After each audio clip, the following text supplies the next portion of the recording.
கம்மன் இருங்க தம்பி, தயவு செய்து அப்புறம் எல்லாத்தையும் வெளியே போக சொல்லிடுவோம்.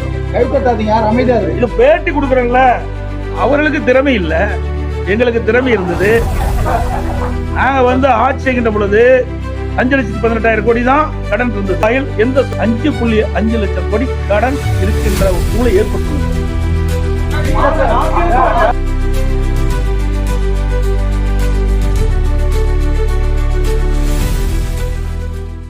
அனைத்து ஊடக நண்பர்களுக்கும் பத்திரிகை நண்பர்களுக்கும் காலை வணக்கம்.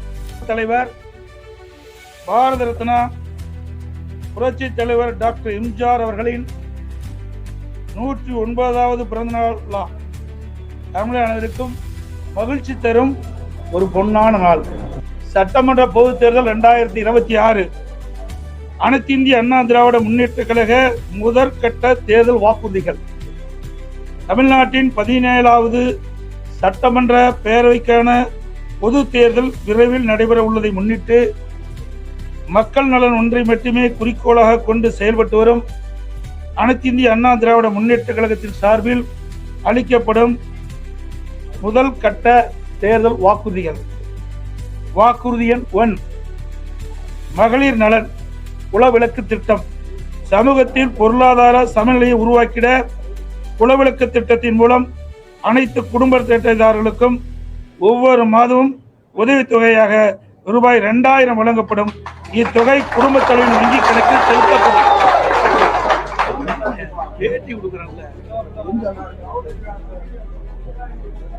படிக்கட்டுமா? கொஞ்சம் கம்மன் இருங்க தம்பி, தயவு செய்து அப்புறம் எல்லாத்தையும் வெளியே போக சொல்லிடுவோம். இது பேட்டி கொடுக்குறாங்கள, பேசி முடிக்க. வாக்குறுதி எண் 1, மகளிர் நலன் குலவிளக்கு திட்டம். சமூகத்தில் பொருளாதார சமநிலையை உருவாக்கிட குலவிளக்கு திட்டத்தின் மூலம் அனைத்து குடும்ப அட்டைதாரர்களுக்கும் ஒவ்வொரு மாதமும் உதவித்தொகையாக ரூபாய் 2000 வழங்கப்படும். இத்தொகை குடும்ப தலைவியின் வங்கி கணக்கில் செலுத்தப்படும். வாக்குறுதி எண் 2, ஆண்களுக்கும் மகளிருக்கும் கட்டணமில்லா பேருந்து பயண திட்டம்.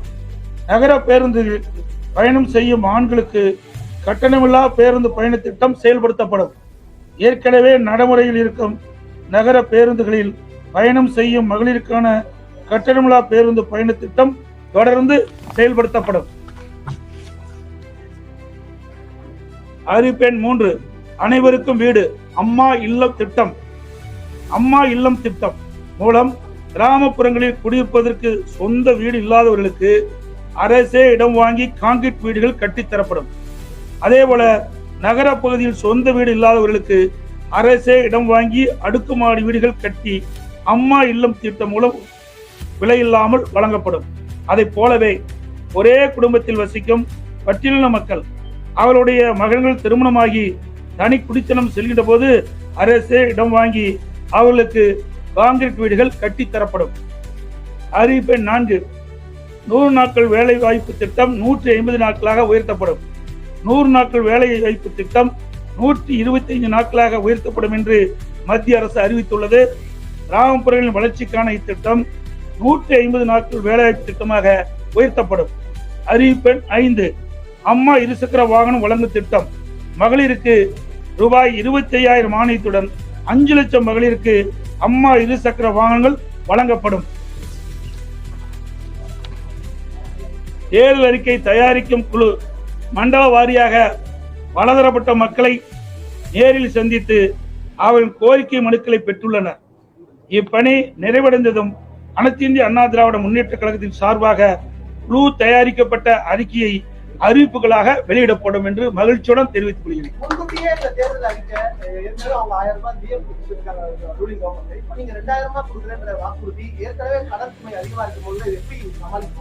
அவர்களுக்கு திறமை இல்ல, எங்களுக்கு திறமை இருந்தது. நாங்க ஆட்சி செய்கின்ற பொழுது 5,18,000 கோடி தான் கடன் இருந்தது. எந்த சூழ்நிலை, ஒரு ஆண்டு கொரோனா காலத்தில் கூட அரசுக்கு வரி வருவாய் இல்லாத நேரத்தில் கூட கொரோனாவுக்கு 40,000 கோடி செலவு செய்தோம்.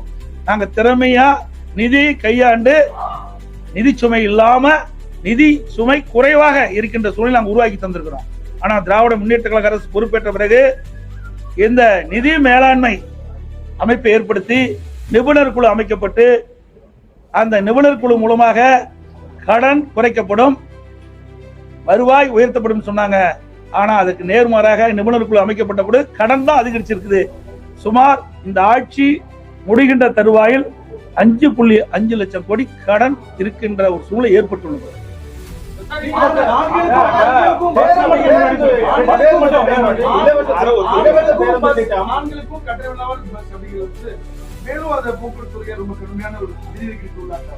இதுதான் நான் சொல்றேன்ல, நிர்வாக திறமை இருந்தால் எல்லாமே சமாளிக்கலாம். நிர்வாக திறமையற்ற சிரிக்கின்ற பொழுதுதான் கடன் சுமை அதிகரித்துக் கொண்டே இருக்கின்றது. அதெல்லாம் இன்னும், அதாவது 2ஆம் கட்ட தேர்தலுக்கு முழுமையாக வெளியிடுகின்ற பொழுது இன்னும் பல அறிவிப்புகள் வெளியிடப்படும். எங்களுடைய தேர்தல்